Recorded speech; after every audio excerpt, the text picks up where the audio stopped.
Hey YouTube, good morning. Sorry about the hair.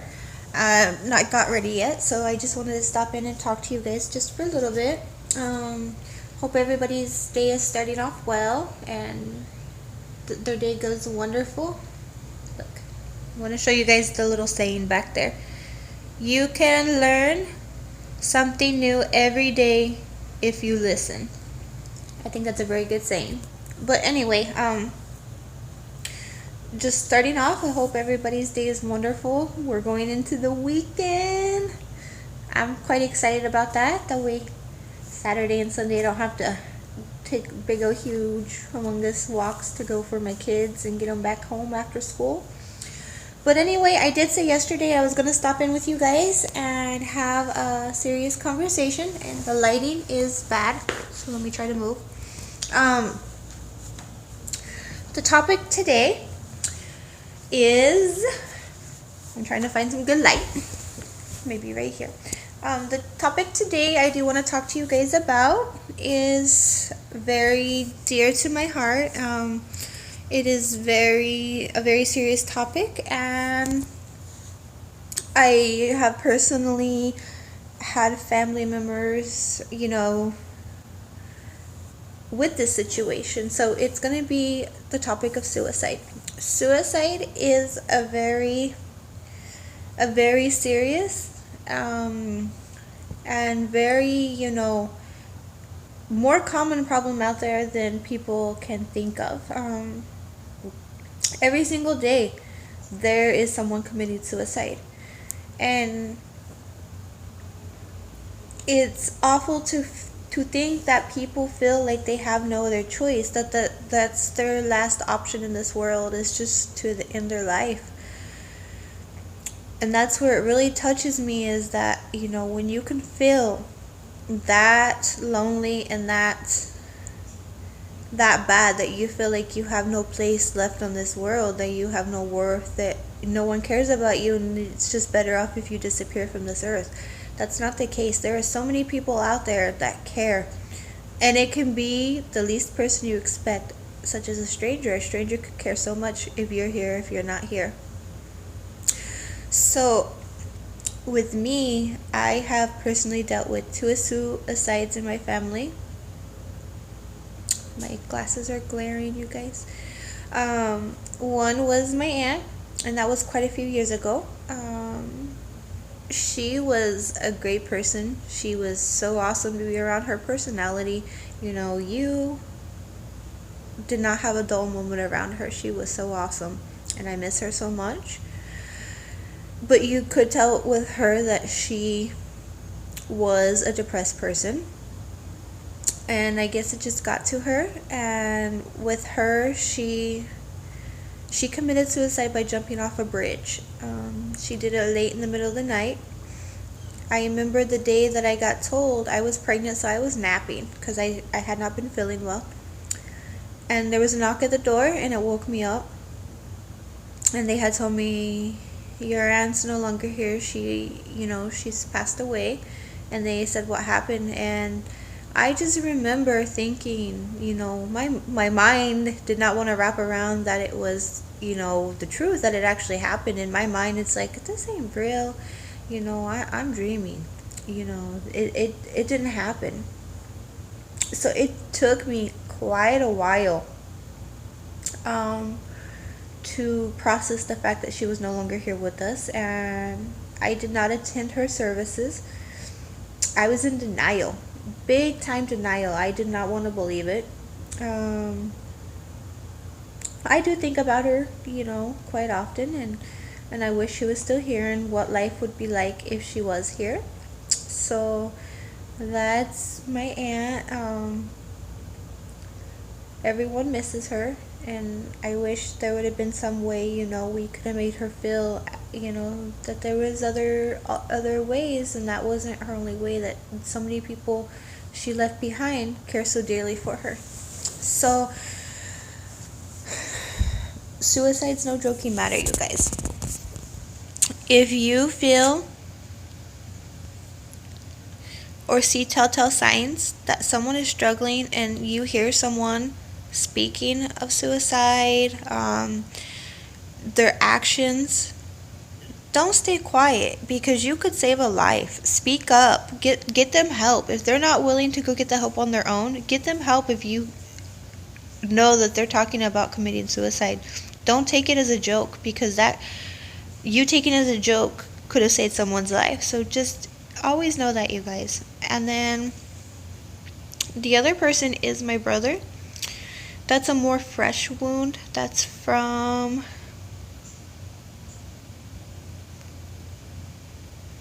5 years ago.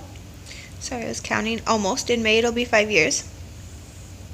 It seems like it was yesterday. That one I took really, really hard, you guys. And I still do. It's a struggle every day. Because I feel like, especially with my brother, I'm like, all the time I'm second guessing myself. I'm like, what if there was something that I could have did, that I could have helped, and he would still be here? My brother was young. My brother was about 31 years old when he committed suicide. With him, he shot himself in the head.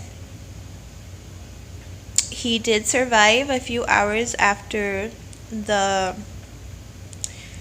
initial wound. He did fight. I remember them telling me he was a fighter. He fought. He was trying to hold on. And that day, well, let's go back a little bit. Me and my brother are three years apart. And I'll go into another video of more like detail of like what all happened. But long story short for now, until I go into a video just for that, my brother liked someone that was a few years younger than him when he was 17. So, and she liked him, and they acted on their feelings, and well, he got in trouble. So he got sent away for a very long time. And he came out and did really good for the first couple of months. He had an apartment and all that. Okay, I'm going to kind of skip around until I go into a detail just for that. Because today's video is about, suicide and all that. And I don't want to be here, there, and everywhere. He ended up getting with someone else, and well, he was not following all the how do you call it? All of the, abiding by like all the things he's supposed to do of, staying in one certain address and all of that. So he ended up needing to leave where he was staying from another state, and he told me, hey sis, he said, can I come over there with you? He says, I feel like I have no one over here, and no one really cares. And he says, I'm scared. And I told him, I said, yes. I said, I used to call him Bubby. And I said, yes, Bubby, you can come over here. And I said, I promise you'll be safe over here. I said, you'll be with me. Everything's going to be okay. And I promised him that. And I think that's what hurts the most, is that I promised. And I feel like I let my promise down, because he's no longer here. And he got over here with me, and I can remember the first day I seen him. It had been like 11 years that had passed, and I had not seen him. And that day I remember perfectly, my first time seeing him in all those years. And him and his girlfriend ended up staying with me and my husband and kids for a little bit, and then they had to move out. Well, after that, my brother would come, at least every other day, if not every day, to see me and my kids. And then December of 2013 is the last time I had seen him. He came to give my kids a Christmas present and to tell me hi. And then after that, his number got changed, and I didn't hear from him. And I'll go into all why that happened in the next video that I make. I'm going in, like a little bit detail of what happened. But May of 2014, May 30th, my mom called me. I want to say probably 3 o'clock in the afternoon, 3-ish in the afternoon. And she had asked me if I'd heard from my brother, and I said no, I hadn't heard from him in a few months already. And She was crying. She was so upset. And she gave me the number where he was calling from, and she's like, your brother says he's gonna hurt himself. So I called him, and just remembering that day, like, his voice, it was so sad. It was, you could hear the sadness, you could hear the fear, you could hear the loneliness, all, all those feelings at one time. And he just apologized and apologized and said he was sorry, and sorry that I had not heard from him, and that he couldn't do it, and that he loved me, and he hung up. I immediately called right back, and I begged him and begged him, and I told him, it'll be okay, don't do this, it's gonna be okay. And I said, don't do it. And he apologized again, and he hung up. Immediately when he hung up that phone, I got the worst feeling like ever, that started in my chest and it went all the way down to my stomach. And the thought was, call back, call right back. And I immediately dialed the number back, and it rung once, and it picked up. And all I heard was, in the background, people rushing in, and I could hear the yelling. And then the phone got turned off, and I knew something was wrong. I knew it. And it took a little bit for me to find out what happened. And when I did, they said, he had shot himself and he was on his way to the hospital, but they wouldn't tell me where. So I had to spend like an hour calling around to find where he was. And by the time I found where he was and got it ready to go, he was gone. And that was a very hard day. It still is. It still touches home with me very, very much. He's very much missed. There's no feeling that you can explain or describe of losing a sibling that way. I had to deal with, different family members passing away. And the hardest ones was the 2 suicides with my aunt. It was so much denial with her. For a very long time, I could not let myself face it. And I think I just tried to put in my head, it's not true. If I didn't think about it, it wasn't going to be real. That it was just, we weren't getting to see each other. She was out doing her thing, So that was with my aunt. A lot of denial. Like, it was something I planted in my head that never happened. As long as I didn't think about it, it was not going to be true. And that's not the case, You can tell yourself and do all that, but at the end of the day, it's the truth. It's what happened. And I think it's better to deal with that at the beginning than to prolong it, and it's just worse. With my brother, his was more anger. I was so angry. I felt so disappointed. Angry because I felt like there's more I could have did. I know there's not, but in my head, because it's my brother, I'm like, there was something else you could have did, and it could have stopped all of this. And then disappointment was, why he felt he had to leave everybody behind that cared about him so very much. Death sucks. Just put it that way. Death sucks so bad. The other one that hit me really hard, it wasn't a suicide. It was, natural causes, was my dad. My dad passed away about 51 years of age. He was a very outgoing person. I was a daddy's girl. He would have helped anyone. He was always up at like 3:30 in the morning. He would make his coffee first thing, and he was outside sitting. He loved those foreign, like Nissan type, just the foreign vehicles in general. But he loved having a little truck, one of those itty bitty trucks, and he'd go out there and he'd sit with his coffee and I think it would start about 4 o'clock in the morning. So he'd be sitting in his truck at 4 o'clock in the morning, with his coffee listening to a thing called the Trading Post. I remember that so well. And then he got very sick out of nowhere, and he went to the hospital and he was diagnosed with cancer, and at that point, the cancer was all over his body. So there was nothing they could do to help him. They had gave him 6 months to live, and he passed away in a little over 2 months after. So he passed away a good 4.5 months early before they thought he was going to. So that cancer had got him good by the time anyone found out, that he was sick. But that one, I think, got me. I don't know how. They all got me good. Like, I got so down, but like I said, with my aunt, it was denial. With my brother, it was anger. With my dad, I just totally shut down. Like, for a few hours after the night he passed away, I would not talk. I didn't want to talk. I was just kind of zoned into another world. Because it's hard to have, your family member there, and then the next moment they're gone.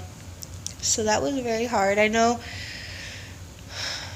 it was so hard for me, for him, for I want to say about a year after that. Like, I took it very hard. Like, in my head, I'm like, oh, I'm gonna see my dad. I'd be out driving. I'm like, in my head, I know I wasn't gonna see him.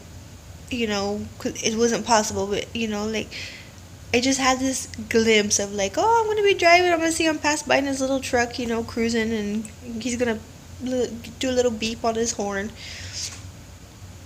But yeah, that one, was very hard.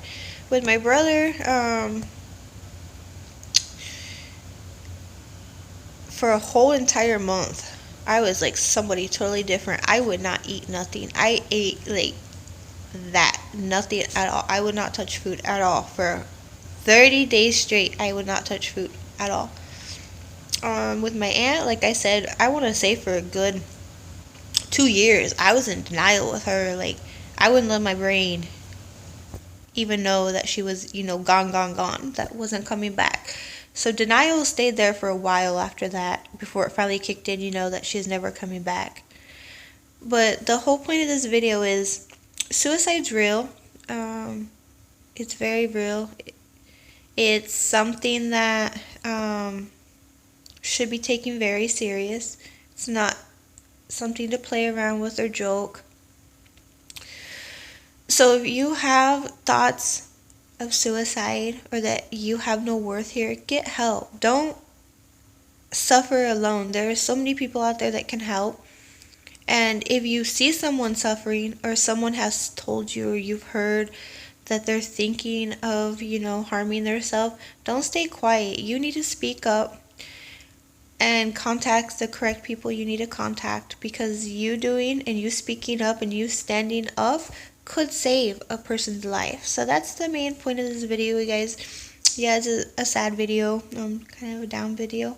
But that's what I wanted to stop in today. I just wanted to kind of share, my experiences of actually firsthand of dealing with, personal family members of committing suicide, and like how it affected me, and we always need to be there for one another.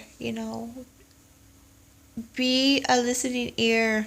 If someone needs to talk to someone, listen to them.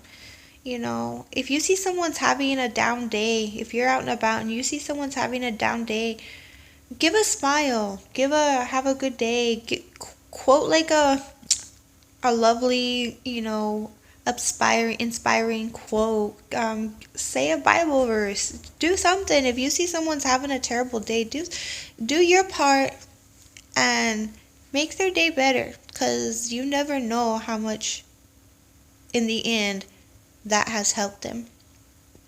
But I'm gonna get off here for right now, you guys. I need to clean, and I need a shower and put this face on. But y'all, I hope you have a wonderful day. Drive careful, be careful, and I will be back with you guys. Maybe I'll try to be back on here a little bit later this afternoon. Talk to you guys later. Bye.